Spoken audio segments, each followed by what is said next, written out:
The Spirit raises our bodies. If the Spirit of Him who raised Jesus from the dead dwells in you, He who raised Christ Jesus from the dead will also give life to your mortal bodies through His Spirit who dwells in you. Romans 8:11. God is profoundly concerned with your body.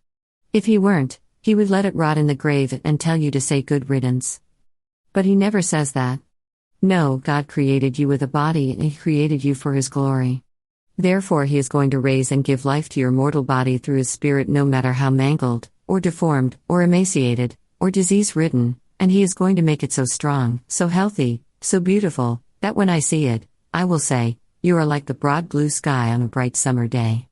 You are like the splendor of 1,000,000 stars against the black night of space. Your radiance is like the sun. Yes, in you I see the grandeur of the glory of Jesus Christ who made you, redeemed you, raised you, and glorified you with His glory forever and ever." Where can a person find power to press on in a life of love when there are very few earthly rewards? Where does a husband or wife get the emotional strength to keep on giving when there is no reciprocation? Where does a man or woman who would like to be married get the strength to be content for 70 years of singleness? Where did Jesus get the strength to endure the cross and despise the shame? Hebrews 12:2. For the joy set before us at the resurrection, we endure everything for Christ. Jesus did not promise that obedience to Him would be rewarded by men in this life.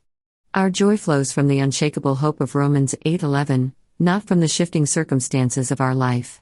If the Spirit of Him who raised Jesus from the dead dwells in you, He who raised Christ Jesus from the dead will give life to your mortal bodies. If you really believe that God is for you and not against you, and that He will give life to your mortal body through His Spirit who dwells in you, and that whatever good you give up in this life will be repaid 100-fold in the resurrection of the just, Luke 14:12-14, and that you will shine like the sun in the kingdom of your Father, then you have an inexhaustible reservoir of strength to keep doing the good God has called you to do, whether anyone appreciates it now or not. Learn more.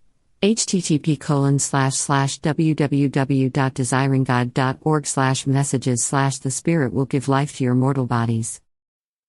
The Spirit of God who raised Jesus from the dead lives in you. And just as God raised Christ Jesus from the dead, He will give life to your mortal bodies by this same Spirit living within you.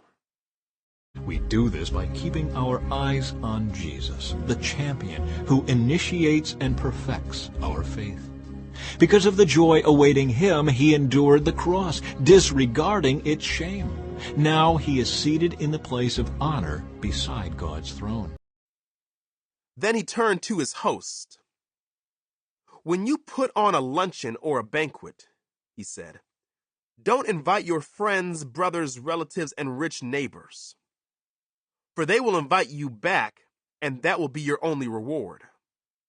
Instead, invite the poor, the crippled, the lame, and the blind. Then at the resurrection of the righteous, God will reward you for inviting those who could not repay you."